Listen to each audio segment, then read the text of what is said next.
Hey everybody, Justin Metzler here. We are fresh off the heels of Boulder 70.3 race this morning, and we're at Avery Brewing where the awards are. Everyone's going to be getting their 70.3 Worlds qualifications, and today we have three podium finishers. We interviewed Colin Szuch, we interviewed Kevin McDowell, and we interviewed Sam Appleton, the champion from today. As for myself, I came 8th place. Was, yes, good day, solid. Definitely happy to be back out there, and it was nice to mix it up with the boys. Hometown race. I can pretty much see my house from where we're sitting right now at the brewery, so you know you can never turn down an opportunity to race against the guys you see every day and on home training roads. So definitely a fun day out there. More to come for me and all the athletes we interviewed, and so enjoy this live episode from Avery Brewing here in Boulder, Colorado. Okay, welcome to the first ever Endurance Matters live podcast. I am have the pleasure here of welcoming the second place finisher from today, Colin Szuch. Tell us how you say your last name. Just Szuch. Take Szuch. out the Z. Oh, cool. So I got it. Yep. Nailed Perfect. it. Awesome. Well done today. Colin swam 26 minutes. He biked 152.43, which is like very impressive on this course. It's a fast course, but 152 is blazing. That is, almost 30 miles an hour, and then 116.30 to bring it home. And so Colin, well done today. Tell us a little bit about your day. Thank you. Well, it started off pretty, I was pretty nervous at the beginning of the race because I left my wetsuit at home. And luckily, Tyler's parents were nearby, and they had an extra wetsuit, which really came in handy. It was my size and everything fit perfectly. So that was a rough way to start the day. And then getting into the swim, it felt pretty smooth, but I just lost the pack. Didn't swim super great, but I was just with these guys and didn't really move up or down. And like a smooth transition. And I had like good legs on the bike. I felt like pretty smooth the whole way around. And then on the run, it was really just about like staying cool with the heat. Yeah, for sure. Have you ever had a situation like that before where you show up to a race and you're missing like a critical piece of equipment? Never. I have like checklists. Like I have like pages and pages of checklists I go to.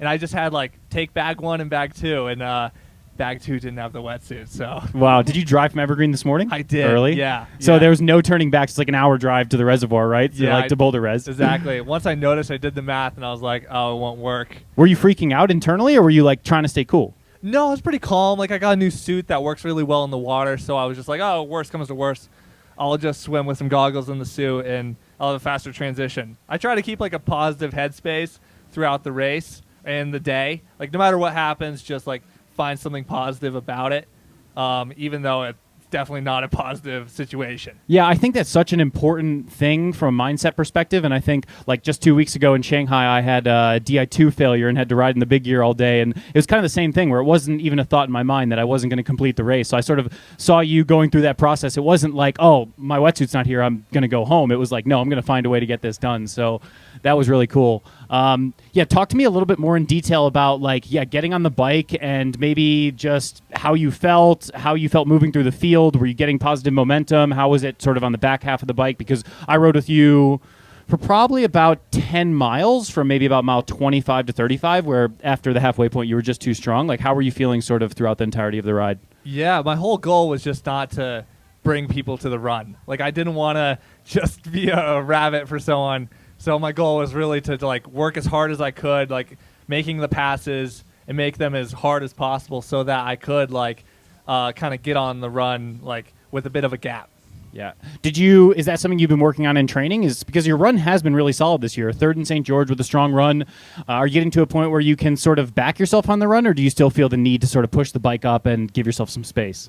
Well, I didn't talk about it at all, but after St. George, I had like a really bad strain, and I just wasn't able to run for like 2.5, 3 weeks.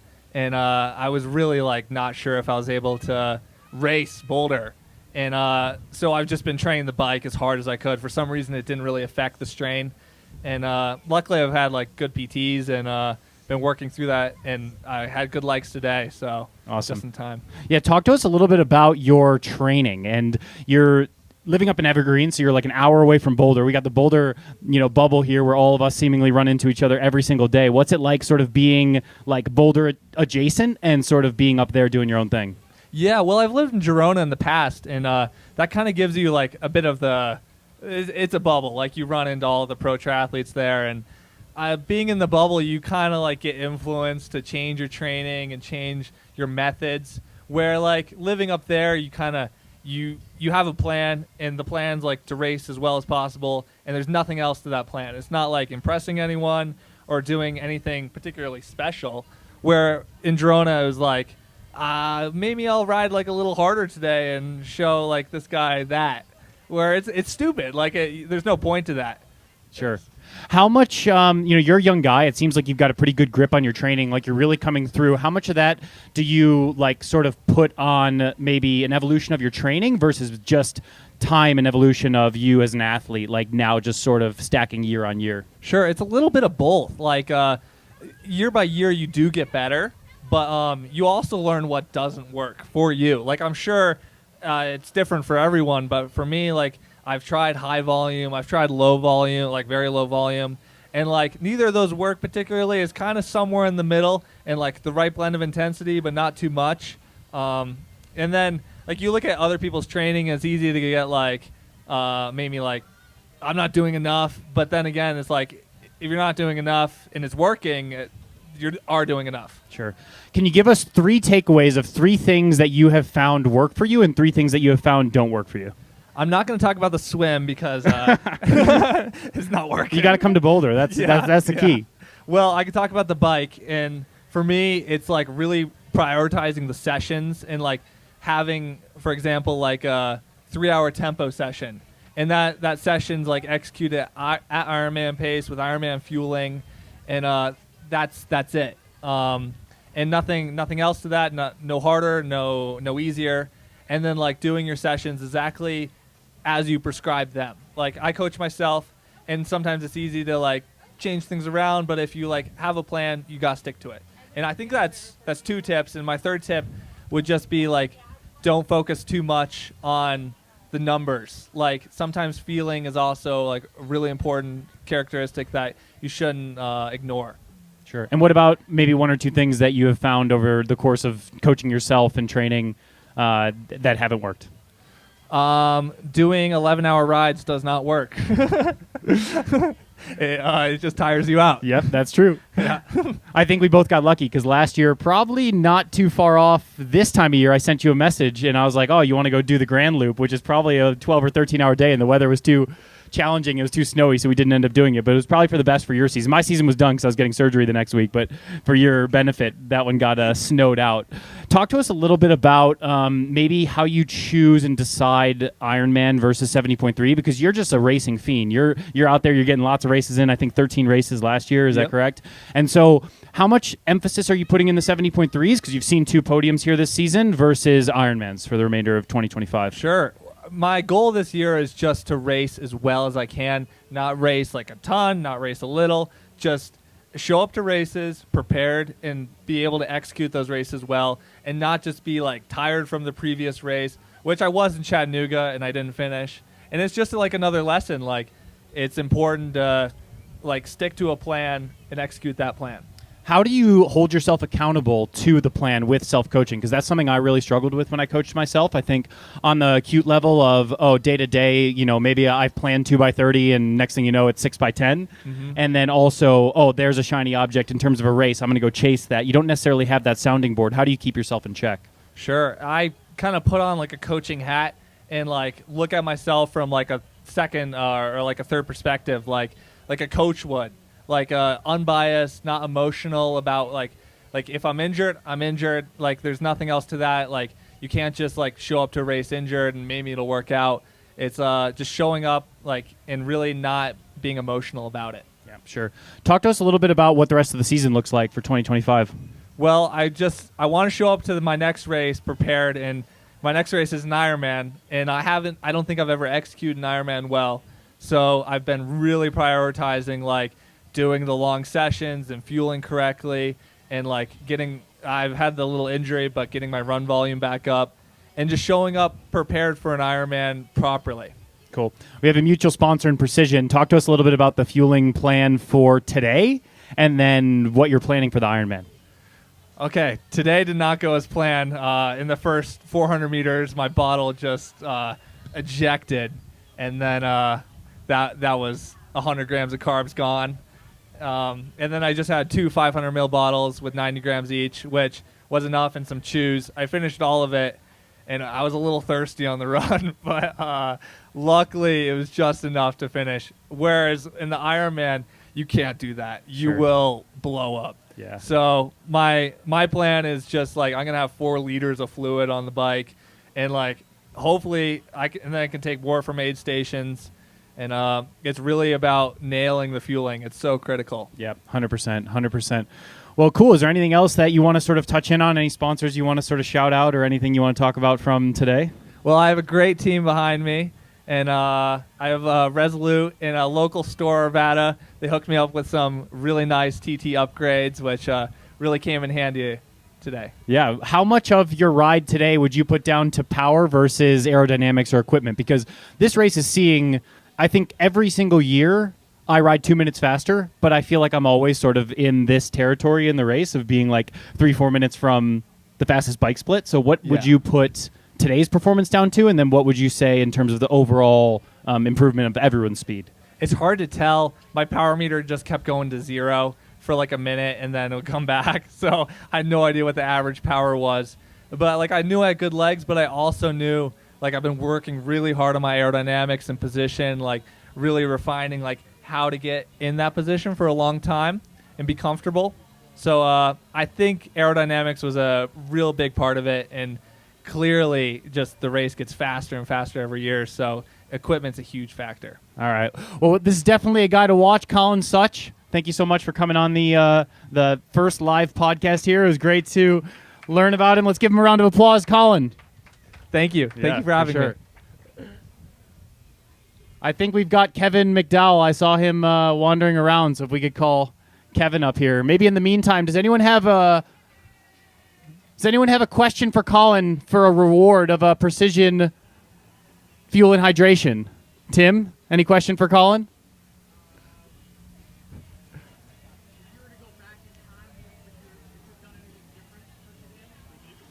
So, Tim's question was, if you were to go back in time, would you have done anything differently today? I would have brought my wetsuit.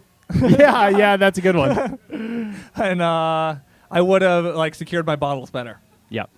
You know what? When you're a young guy, you learn these things, and you only have to learn them once. I can almost guarantee that Colin's never going to forget his wetsuit at home again, so that's good. Yep. All right. Well, thank you very much, and just appreciate you coming out early to get on the podcast with us. Thank you. Thank you. Cool. Sponsor of today's episode, Precision Fuel and Hydration. These guys have been an amazing partner for the show, and it's really a product that I use every single day in my training to help me go faster, feel better. So in today's day and age, we all know high carb is sort of the thing.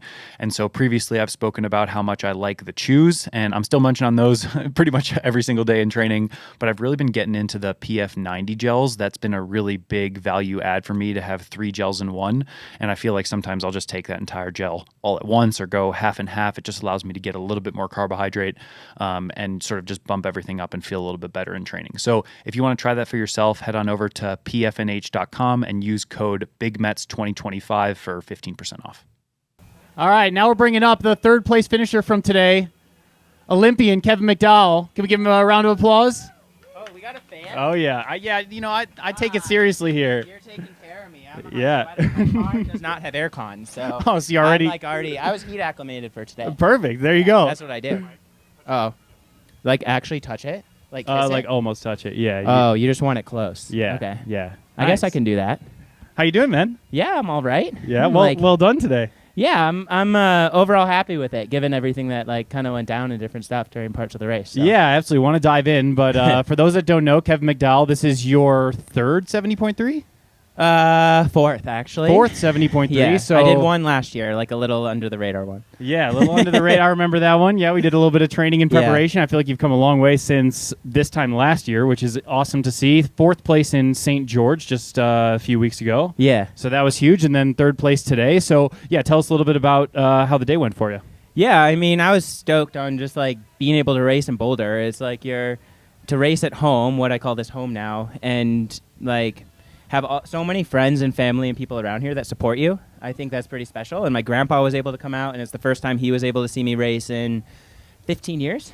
Very cool. And he's the biggest triathlon fan in that bit. So it had me really excited for the race. And I just woke up with this excitement, which like after last year, I was like, I didn't know if that was going to happen anymore. I thought my excitement of just racing, and I was wondering if I was going to be done. And I said, I'm going to give it one more year, give this long course a go. And I've been enjoying it. So yeah, I woke up and my coach Nate, he lives here, and he rode over with me. I was able to bike to the course, which was awesome. Thank you, Ironman, for letting us not racket the day before. I think that was a huge advantage for many reasons for a lot of us. And then, yeah, it's like the swim. It's like Sharpie's here, and we train together a lot, race together all the time. And I stood on the start line with him, and I was like, well, this is, last time we started literally next to each other like this was in the Olympics. So let's not have a black eye, or like do have a boat in front of us or something. So I think Matt actually got a black eye today. He did. So it's actually ironic. So that's actually why I mentioned it, because it's pretty funny. Because then after I was like, you literally got a black eye, and I told you let's not get one. There's only one rule, man. Yeah, but no, it got off to a good start. I feel like the swim we were pretty on. Like, I was swimming pretty much full on. Yeah, like I was surprised how many people still were with us there. Yeah. And like Matt took it out well, and it was great. And then he'd like backstroked off to let someone else go, and then I ended up there, and I was like, I don't want up here because I'm learning. Like, there's still so much to learn. I need to save the energy. Yep. And so then you came by actually too, and I hopped on you, and I was like, all right, we're good here. And then got on the bike. And pulled for a little bit. Apple went by, and I'm like, okay, he's gone. I can't keep up with this right now. Yeah. And he's having a day. It's great to see. And then I struggled a little bit, and then Josh Brillis, is that his name? Josh, yep. Yeah, he came by me, and he's like, let's go. We can catch some of these guys. And I was like, you know what? All right, let me get my head on my ass right now, and let's get this going.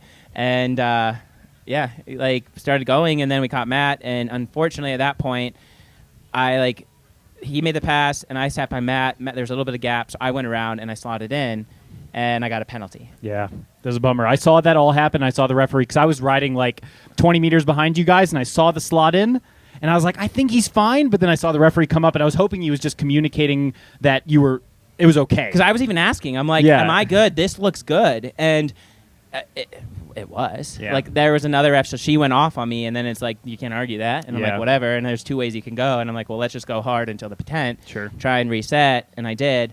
But I kind of was like, man, is that the podium? Because the group was there. I started to have legs at that point. I was excited to be amongst it. Colin had come by. I was like, let's get on with him, like how I did in St. George. And I had momentum going, and then you just lose it all in that tent. And I was like, you have two options here. And I was like, well, there's so many people here supporting him.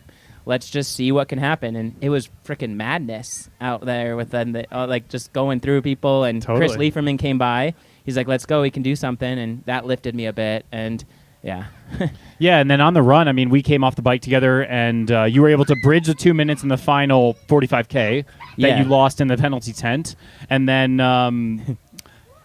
from there, you were able to, catch the group at the end. And then we got a special guest here. Go for that's it, yours, buddy. Man. Yeah. You're going to have He's more gonna be energy. a future triathlete there. 60 grams of carbs. Good to go. Fueled well. The 4-year-old is going to be buzzed up this evening. It is candy. That is one of my favorite things. Yeah, I it's had pretty one of much those before candy. the race. So I was saying you bridged the gap in the final 45K. You were able to get off the bike with the main group, and then on the run, it seemed like you just had great legs and stormed right away. I mean, you were flying right away. Yeah, I'm still learning about that. Coming from the short course racing, Sure. you take it out fast, and I got excited. I think I'm learning more. It's a long day, and a lot can still happen, and sometimes I can be an emotional racer, and there's pros and cons to that, but I need to learn more how to contain that. And I got stoked when I came into transition because I still thought I was about 90 seconds behind you guys, or I had no idea where I was. Yeah. And so I saw my parents, and I'm like, I think I'm still in. I can run. I feel good energy. And they're like, you're in it. And I get in transition, and you all were there, and I was like, oh my gosh, I am in it. Yeah. And then I'm running. I'm like, wait, that's the bike. I'm third.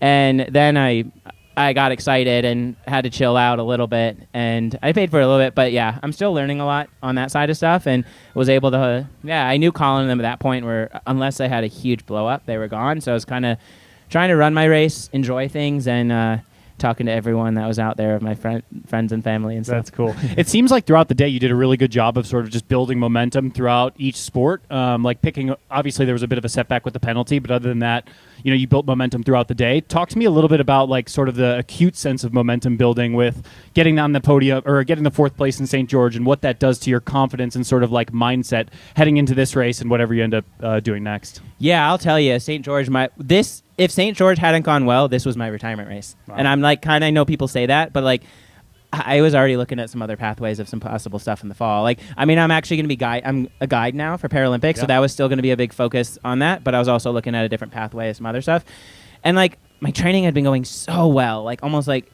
so well, and people have been like, "Oh, you're doing really well on all these things," but I hadn't been able to put anything together. Oceanside was a disaster.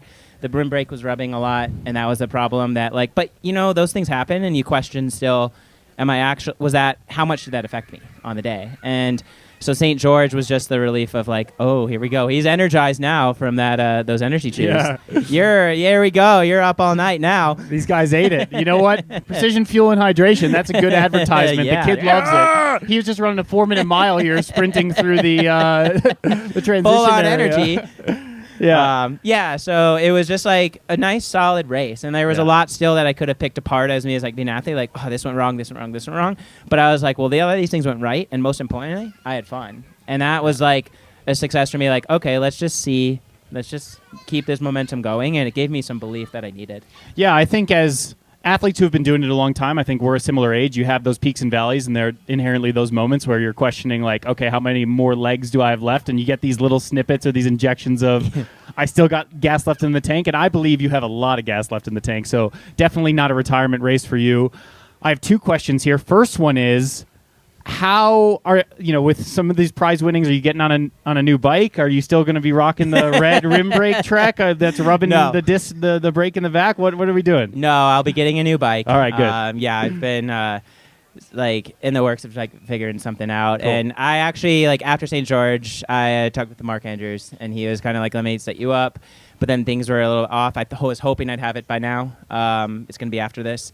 So well, I think you've done a really good job solidifying your bike frame coming in. So that's definitely positive. So I'm excited about that, to be able to like, because I think there's a lot of room for improvement just simply on that side of stuff. Just from like even just, I mean, I know power is relative to everything, but it's like hearing some and then what I'm doing, I'm like, okay, there's stuff. And I was just getting destroyed today on like some of the fast parts, and like that's what St. George saved me with, which I was a little nervous here, is it wasn't as hilly. Yeah. So I like every time I'd come to a hill in St. George, I was like, oh, yes. Or going up Snow Canyon, I was like, thank goodness I have some.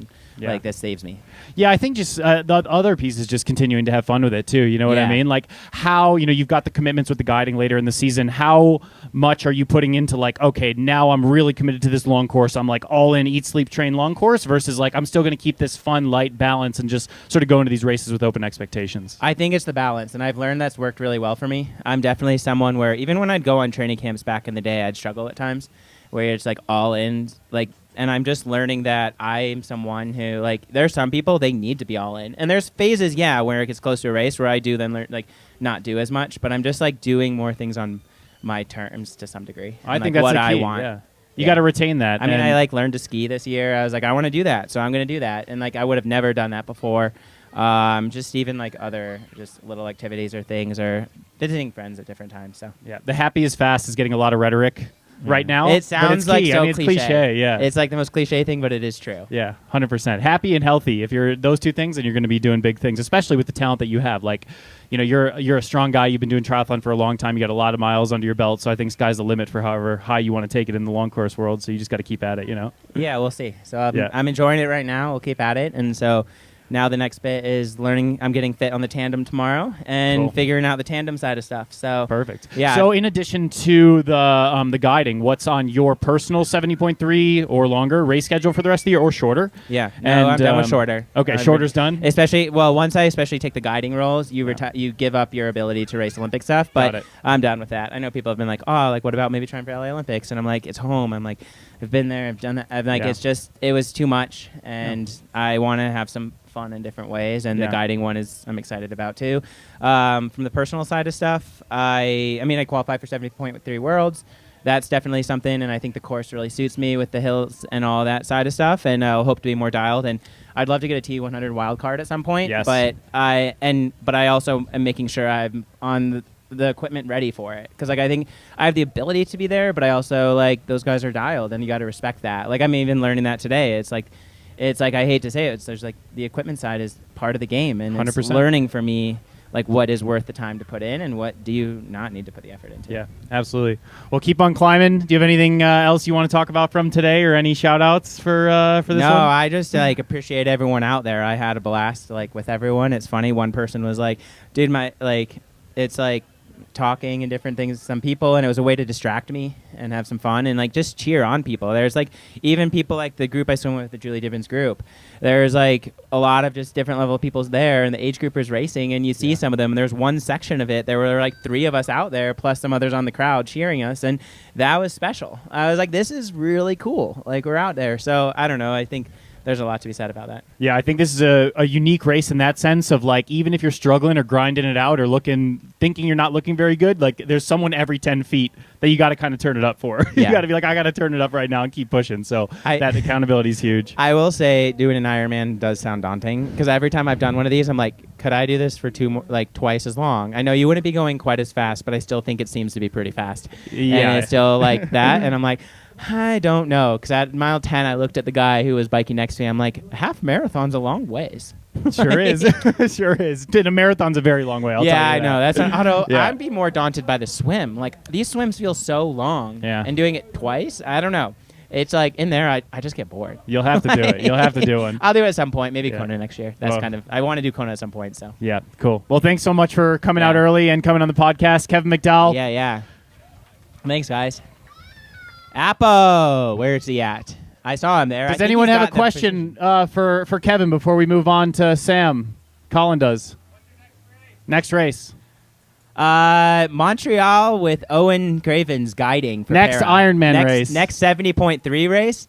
TBD. Maybe in Europe. End of August. Zelensee. Is that how you say it? Nice. Zelensee is awesome. That's a great race. It's an amazing race. Yeah, either that or a T100 if I can get a wild card.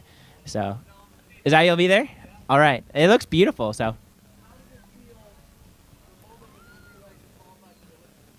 How did it feel the moment you realized you qualified for the Olympics? It was like this wave of every emotion you could think of, from like relief, like overjoy, like, oh my gosh, I can't believe this happened. I mean, I cried on the spot.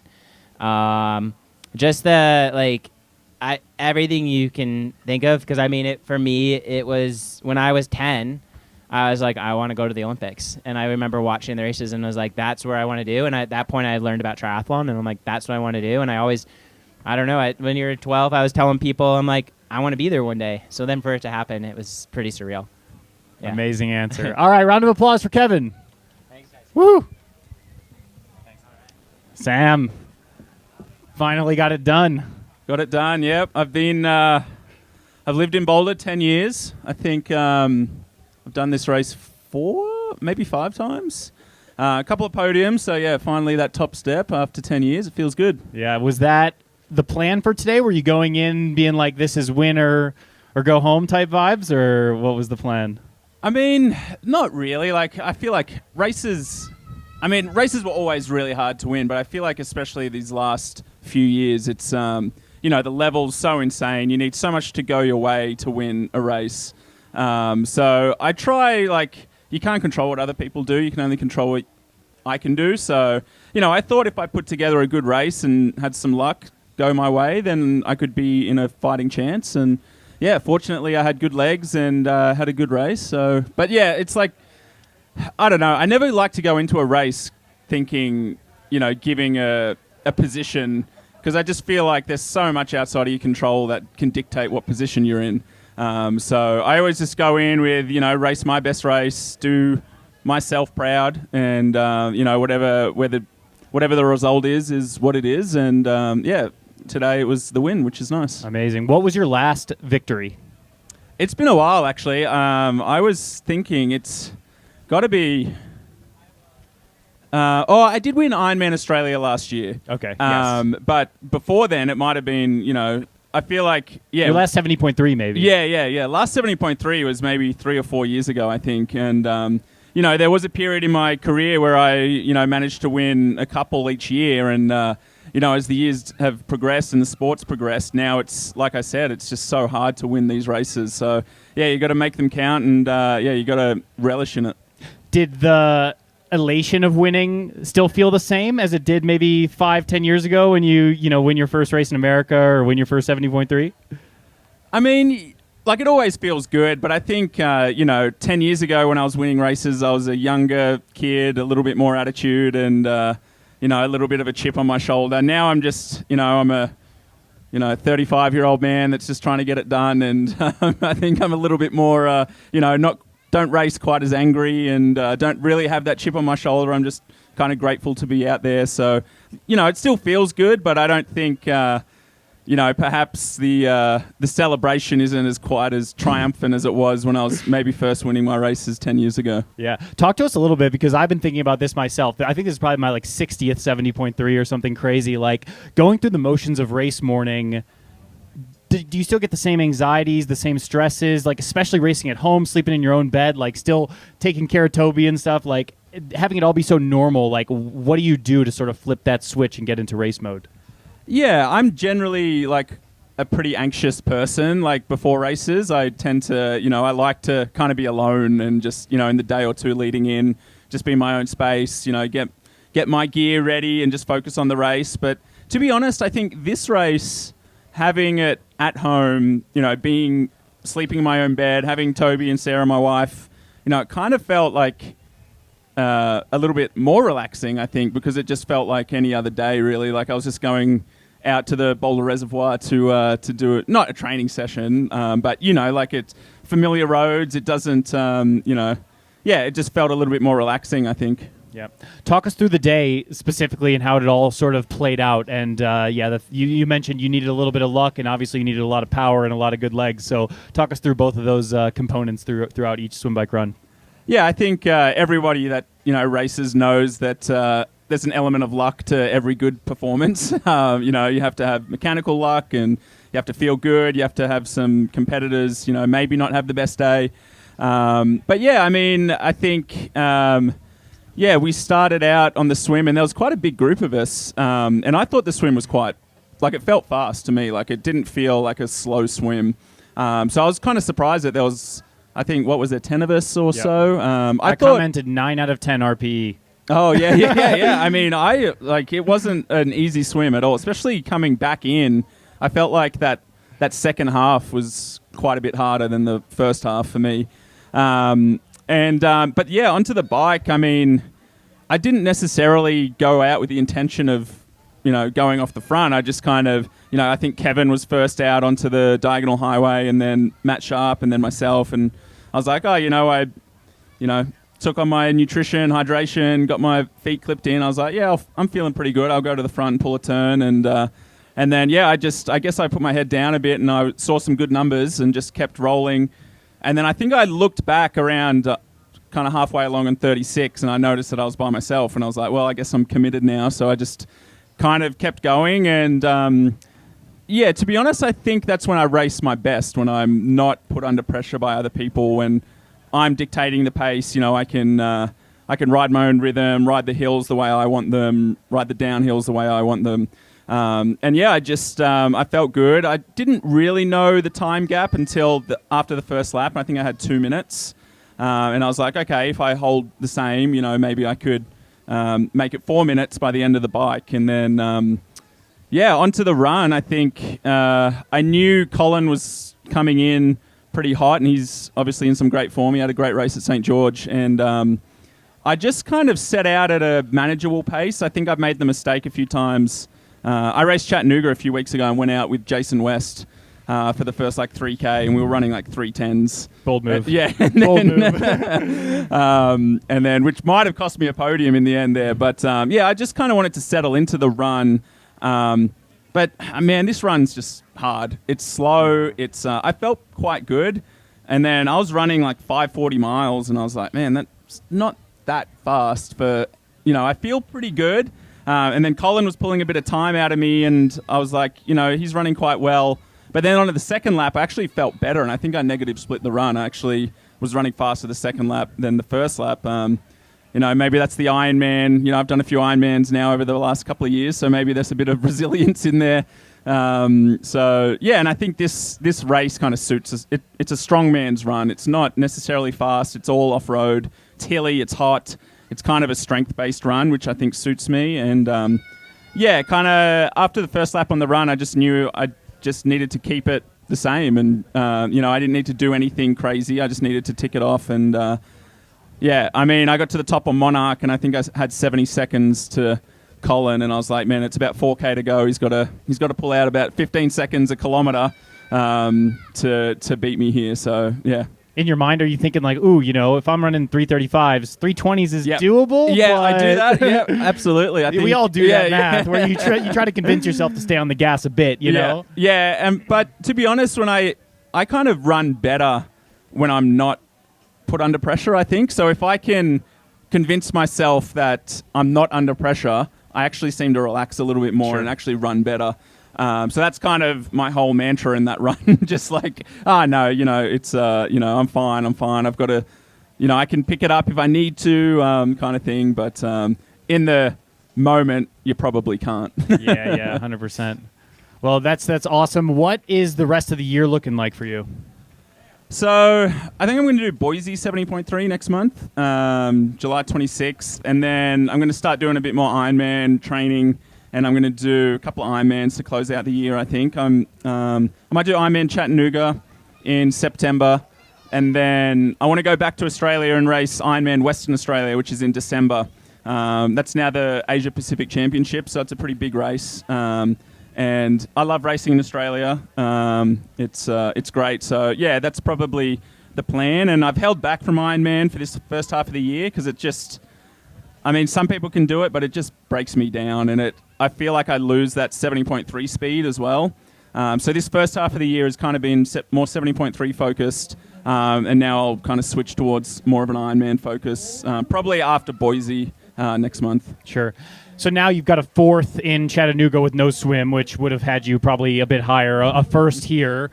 How much does that sort of give you confidence for the remainder of this season and maybe future years to come? Because I feel like sometimes I see you, you're like, oh, man, it's dog days out here. I'm feeling tired. I don't know how many more weeks I want to do with this crap, But then you obviously turn up. You're still in great form. You still got the juice. So, like, what does winning a race do to that mindset?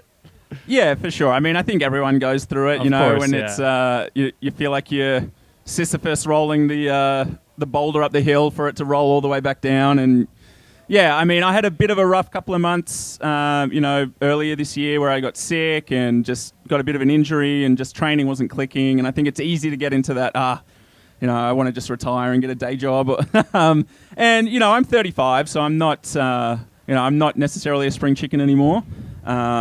But yeah, a win like this does give me confidence, and I know I've got so many years of racing and training in me that my body kind of knows what to do, even when I haven't had the perfect training prep. But yeah, this year for me is kind of, I wanted to maybe not do as many high pressure races because I think that takes a lot out of me. It takes a lot out of my family as well, and it's a big stressor. And I kind of wanted to try and remove as much of that stress as possible and focus more on, racing and trying to have fun again and doing races that I think I can do well at rather than chasing, world championships and things like that, which, not only a financial sink, but also, like I said, the sport's getting so hard and so fast that it's hard to kind of, at the end of the day, we're running a business, we have to make a return on our investment, and I've got a little boy to provide for as well, so I need to make sure that I'm training and, earning a bit of money as well to justify it to myself. Totally. Well, exceptional work today. I commented on your Instagram. This must have been 16 weeks ago or something, saying top tube Appo's built different. This guy, you put a top tube on this guy, he's going to be flying, and you sure are. Oh, yeah. Yeah, you did too. Yeah, that new giant. Yeah, that's awesome. Here he is. So anyways, that's all the questions I have. You have anything else you want to talk about from sponsors or today or anything to wrap us up? No, I just think, congrats to everyone racing, and I always love racing with you guys. It's fun to be out there and mix it up. So, yeah, good job to everyone, and thanks for supporting. Awesome. Well, anyone have a question for Sam? Free Precision Fuel and Hydration on offer for any questions for Sam Appleton. That's it. No questions. No one wants it. No, that's it. Oh, cool. Thanks so much, Sam. Yeah, thanks, man. Appreciate cool, it. Man. Beers on me. Okay. All right.